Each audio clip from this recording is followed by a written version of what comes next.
BNP সকল সময় জনগণের কল্যাণের সংস্কার করে এসেছে। আপনারা দেখেছেন 19 দফার ভিতর দিয়ে শহীদ প্রেসিডেন্ট জিয়াউর রহমান সমাজে কৃষক, শ্রমিক, ছাত্র, মহিলা থেকে শুরু করে সমস্ত জায়গায় তিনি বিভিন্ন কর্মসূচি দিয়ে তিনি কিন্তু সংস্কার করেছেন। যে সংস্কারের কারণে মাত্র 3.5 বছরের মধ্যে এই দেশটা আত্মনির্ভরশীল জাতি হিসেবে গড়ে উঠেছিল।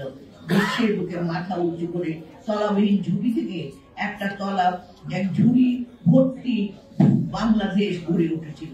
কাজের সংস্কার বেগম খালেদা জিয়া করেছেন।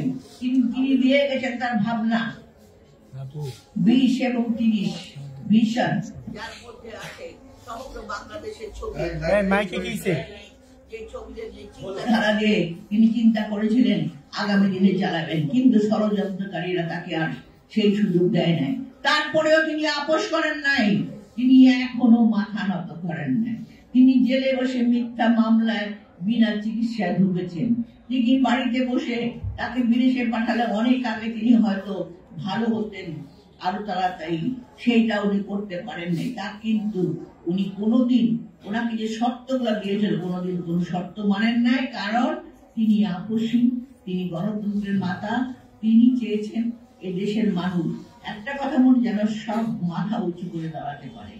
একটা কথা মনে রাখতে হবে যে বিএনপি সকল সময় যতগুলা ক্রান্তি লগ্ন এসছে বাংলাদেশে প্রতিটি সময় বিএনপি কিন্তু হাল ধরেছে।